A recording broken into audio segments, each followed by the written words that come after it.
এই একটা ডো দিয়ে আমি 2 রকমের পাউরুটি বানিয়ে ফেললাম। এই পাউরুটিটা খেতে এত মজা হয়েছিল, দেখতেও মাশাআল্লাহ লোভনীয়, খেতেও মজা হয়েছিল।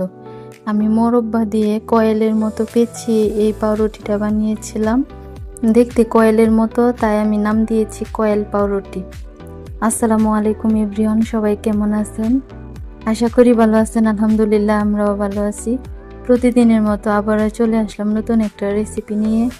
আজ আমি শুধুমাত্র একটা ডো দিয়ে 2 রকমের পাউরুটি বানিয়ে দেখাবো। তাহলে চলুন কথা না বাড়িয়ে মূল রেসিপিতে। আশা করি আমার রেসিপি আপনাদের ভালো লাগবে। যদি ভালো লেগে থাকে তাহলে আমাকে সাপোর্ট করবেন আর আমার পাশেই থাকবেন। রেসিপি শুরু করার আগে ছোট্ট একটা অনুরোধ থাকবে, ভিডিওটা প্রথম থেকে শেষ পর্যন্ত দেখবেন। পাউরুটি বানানোর জন্য প্রথমে আমি ডোটা মেখে নেব। এর জন্য আমি দিয়ে দিচ্ছি 2 কাপ পরিমাণ আটা। আমি এই ডোটা আটা দিয়ে বানাচ্ছি, আপনারা চাইলে ময়দা দিয়েও করতে পারেন। আটা দিয়ে করতেই আমার কাছে ভালো লাগে। আর দিয়ে দিয়েছি স্বাদমতো লবণ। এখানে আমি 3 চামচের মতো চিনি ব্যবহার করছি। মিষ্টিটা আপনাদের পছন্দ অনুযায়ী আপনারা দিয়ে নেবেন। আর 1 চামচের মতো দিয়ে দিচ্ছি ইস্ট। এখন আমি দিয়ে দেব একটা ডিম ভেঙে। ডিমটা দিলে পাউরুটিটা খেতে আরো বেশি ভালো লাগে, তাই আমি ডিমটা দিয়ে দিচ্ছি। এখানে এখন আমি দেব কুসুম গরম দুধ। আপনারা এখানে পানিও ব্যবহার করতে পারেন, কিন্তু আমি কুসুম গরম দুধটা দিয়ে ডোটা মেখে নেব। এতে পাউরুটিটা অনেক বেশি সফট হবে আর খেতেও অনেক বেশি ভালো লাগবে। এখন আমি ডোটাকে মেখে নিচ্ছি। আমি একসাথে বেশি করে দুধ দেব না, অল্প অল্প করে দুধ দিয়ে তারপর ডোটাকে আমি মাখিয়ে নেব। অবশ্যই কুসুম গরম দুধ ব্যবহার করবেন, তাহলে ইস্টটা তাড়াতাড়ি অ্যাক্টিভ হয়ে যাবে।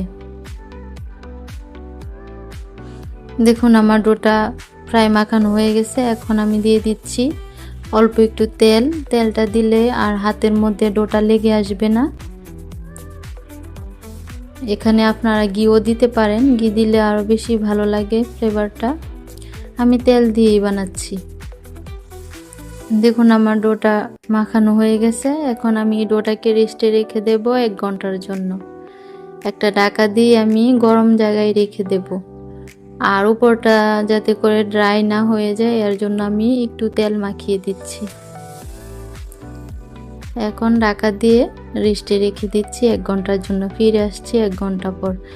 আর এই ফাঁকে আমি যেহেতু এই পাউরুটিটা মোরব্বা দিয়ে বানাবো, এর জন্য একটু আমি মোরব্বা নিয়েছি। মোরব্বাটা এখন ছোট ছোট করে কেটে নেব। আমি বাজারের কেনা যে মোরব্বা আছে ওই মোরব্বা ব্যবহার করছি। আপনারা চাইলে বাসায় তৈরি করেও ব্যবহার করতে পারেন, এতে আরো বেশি ভালো লাগবে। দেখুন আমি ছোট ছোট করে কেটে নিয়েছি মোরব্বাটা। এখন একটা বাটিতে আমি উঠিয়ে রাখছি, পরবর্তীতে আমার এই মোরব্বাটা কাজে লাগবে। এখন আমি এক সাইডে রেখে দিচ্ছি। আর এদিকে আমার 1 ঘন্টা হয়ে গেছে, ডোটা রেখে দিয়েছিলাম। আমার ডোটা দেখুন ফুলে ডাবল হয়ে গেছে। এখন আমি চেপে চেপে ভেতর থেকে বাতাসটা বের করে নেব। আর একটা বোর্ডের উপর আমি কিছুটা ময়দা দিয়ে তারপর মেখে নেব। তার আগে আমি একটু হাতে তেল লাগিয়ে নিচ্ছি, যাতে হাতের মধ্যে লেগে না আসে। দেখুন আমি কিছুক্ষণ মথে নিয়েছি। এখন বোর্ডের উপর নিয়ে তারপর আমি মথে নেব। একটু মথে নিলে তাহলে পাউরুটিটা অনেক বেশি ভালো হয়। অবশ্যই আপনারা একটু মথে নেবেন। রেস্টে রাখার পর অনেকটাই বাতাস ভেতরে ঢুকে থাকে, তখন যদি ভালো করে না মথে পাউরুটি বানানো হয়, পরে অনেক বড় বড় বাবলস থেকে যায়, তখন পাউরুটিটা দেখতে আর ভালো লাগে না, সুন্দর হয় না, খেতেও আবার ভালো লাগবে না। এখন আমি এখান থেকে আমি যে পাউরুটি বানাবো, একটা পাউরুটি বানাবো আমি মোল্ডের মধ্যে দিয়ে। এটাকে আমি কোনো রকম মোরব্বা বা কোনো কিছু ব্যবহার করব না। আর একটা আমি কয়েলের মতো করে বানাবো পেঁচিয়ে। এর জন্য আমি কিছুটা ডো এখানে রেখে দিয়েছি। এই ডোটাকে আমি 2 ভাগে ভাগ করে নিচ্ছি। আমার যেহেতু বোর্ডটা অনেক ছোট, এর জন্য আমি একসাথে বড় করে রোল করতে পারবো না। এর জন্য আমি 2 ভাগ করে নিয়েছি। আমি একটা অংশ নিয়ে নিয়েছি ডোয়ের, দেখুন রোল করে নিয়েছি।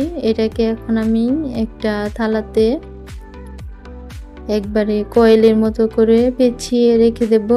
এর আগে থালাতে আমি একটু তেল মাখিয়ে নিচ্ছি, তাহলে আর লেগে যাবে না। দেখুন আমি কিভাবে বানাচ্ছি, একদমই ইজি, কোনো রকম ঝামেলা নেই বানানো। এখন এটাকে আমি এক সাইডে রেখে দেব, আর বাকি যে ডোটা আছে ওই ডো থেকে আবারও আমি রোলের মতো বানিয়ে নেব। তারপর একসাথে আমি ওটার সাথে মিশিয়ে নেব। একবারে বড় করে বানাবো পাউরুটিটা, বাজারে যেমন থাকে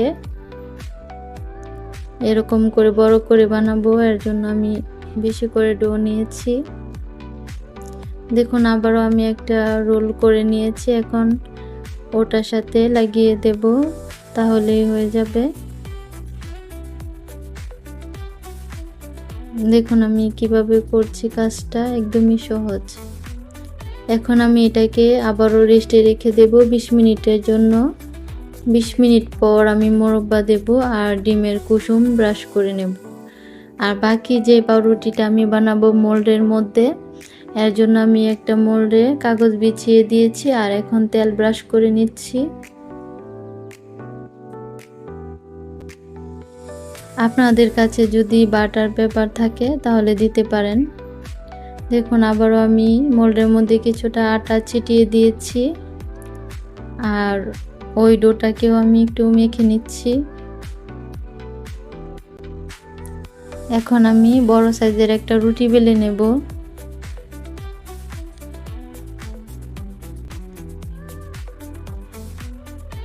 এই পাউরুটিগুলো এত মজা হয় খেতে, বাজার থেকে অনেক বেশি ভালো লাগে। আপনারা যদি বাসায় এইভাবে ট্রাই করে দেখতে পারেন, এভাবে যদি নিজের হাতে বাসায় বানিয়ে ফেলতে পারেন, তাহলে বাজার থেকে কেন কিনে খাবেন, বাসায় তৈরি করে ফেলতে পারবেন স্বাস্থ্যকর উপায়ে পাউরুটি। দেখুন আমি রুটি বেলে নিয়েছি, এখন একটা ছুরির সাহায্যে আমি চিকন চিকন করে কেটে নিচ্ছি। কেটে নিলে এই রুটিটা দেখতে আরো বেশি ভালো লাগে।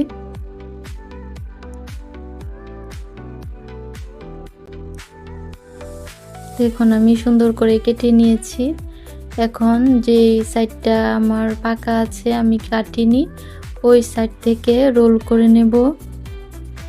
অবশ্যই একটা সাইড এরকম খালি রাখবেন, কাটবেন না। না কেটে এভাবে রোল করে নিলে এই রুটিটা দেখতেও সুন্দর লাগে, খেতেও ভালো লাগে। এখন আমি এর মোল্ডের মধ্যে দিয়ে দিচ্ছি আর ঢাকা দিয়ে এটাকেও আমি 20 মিনিটের জন্য রেস্টে রেখে দেব। এতে করে রুটিটা অনেকটাই ফুলে যাবে, তখন আমি বেক করে নেব। দেখুন এটাকে আমি এক সাইডে রেখে দিলাম আর এদিকে আমি একটা ডিম ভেঙে নিয়েছি। এখন ডিমের কুসুমটা নিয়ে নেব। আমার পুরোটা ডিম লাগবে না, সাদা অংশটা আমি রেখে দেব, পরবর্তীতে অন্য কোনো কাজে লাগিয়ে নেব। এখন আমার লাগবে এখানে শুধু কুসুমটা। এখন এই কুসুমটাকে একটা কাঁটা চামচের সাহায্যে আমি ফেটিয়ে নিচ্ছি। এখানে আমি একটু দুধ দিয়ে দেব, এতে করে রুটির মধ্যে খুব সুন্দর কালার আসবে, দেখতে সুন্দর লাগবে। শুধু কুসুম দিয়েও করা যায়, কিন্তু আমি একটু দুধ দিয়ে দিলাম, দুধটা দিলে ভালো লাগে। এখন আমি যে রুটিগুলো রেস্টে রেখে দিয়েছিলাম ওগুলোর উপরে ব্রাশ করে নেব। আমার ডিমের কুসুমটা ফেটানো হয়ে গেছে। প্রথমে আমি যে কয়েল রুটিটা, ওই রুটির উপরে আমি ডিমটা ব্রাশ করে নিচ্ছি।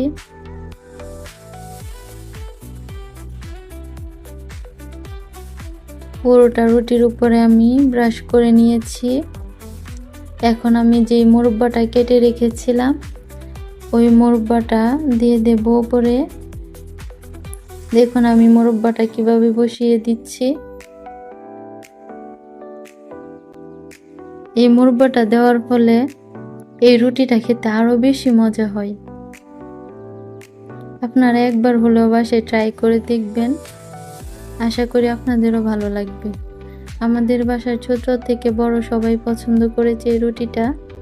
এখন এই রুটিটাকে আমি বেক করে নেব। এর জন্য চুলায় একটা পাতিল বসিয়ে দিয়েছি, আর কালারের জন্য দিয়ে দিয়েছি কাগজ, নিচে আর উপরে একটা স্ট্যান্ডার দিয়ে দিয়েছি। এখন রুটিটা আমি দিয়ে দিলাম ভিতরে, ঢাকা দিয়ে ঢেকে আমি 20 থেকে 25 মিনিটের জন্য বেক করে নেব।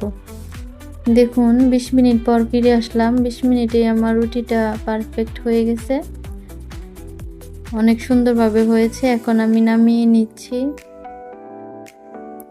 দেখুন রুটিটার কি সুন্দর কালার এসেছে। এখন আমি বাকি যে রুটিটা রেখেছিলাম এটার উপরে আমি ডিমের কুসুম ব্রাশ করে তারপর সাদা তেল দিয়ে দিয়েছি। এটাকেও আমি বেক করে নিচ্ছি।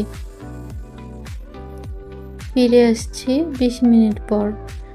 দেখুন 20 মিনিট পর আমার এই রুটিটাও বেক হয়ে গেছে। দেখুন কতটা সুন্দর হয়েছে। এখন নামিয়ে নিচ্ছি আমি। এই দুইটা রুটি আমি ঠান্ডা করে তারপর পরিবেশন করে আপনাদের দেখাচ্ছি। দেখুন আমার রুটিটা ঠান্ডা হয়ে গেছে, কি সুন্দর উঠেও এসেছে থালা থেকে, একদমই পুড়ে যায়নি। কতটা পারফেক্ট হয়েছে দেখে নিশ্চয়ই বুঝতে পাচ্ছেন। আমি রুটিটা একটু ভেঙে দেখাচ্ছি আপনাদের কতটা পারফেক্ট হয়েছে। দেখুন ভেতরে একদম জালিদার হয়েছে, একদম দোকানের মতো পারফেক্ট হয়েছে। মাশাআল্লাহ, খেতে অনেক মজা ছিল। আমার চ্যানেলে যারা নতুন আছেন এখনো আমার চ্যানেলটা সাবস্ক্রাইব করেননি, প্লিজ সাবস্ক্রাইব করে দিবেন। আর যারা সাবস্ক্রাইব করে দিয়েছেন তাদেরকে অনেক অনেক ধন্যবাদ। আমি বাকি যে রুটিটা বানিয়েছিলাম ওটাকেও আমি মোল্ড আউট করে নিচ্ছি। দেখুন আমি মোল্ড থেকে নামিয়ে নিয়েছি। দেখে নিশ্চয়ই বোঝা যাচ্ছে কতটা পারফেক্ট হয়েছে রুটিগুলো, একদমই পুড়ে যায়নি। কাগজটা কি সুন্দর উঠে গেছে। এখন আমি এই রুটিটাকেও একটু ভেঙে দেখাচ্ছি আপনাদের কতটা লোভনীয় হয়েছে, দেখে নিশ্চয়ই বুঝতে পারছেন। একদম তুলতুলে নরম সফট হয়েছে। এতক্ষণ সাথে থেকে আমার পুরো ভিডিও যারা দেখেছেন তাদেরকে অসংখ্য অসংখ্য ধন্যবাদ। আজকের মতো এখানে বিদায় নিচ্ছি, দেখা হবে পরবর্তী ভিডিওতে। ততক্ষণ সবাই ভালো থাকেন, সুস্থ থাকেন। আল্লাহ হাফেজ।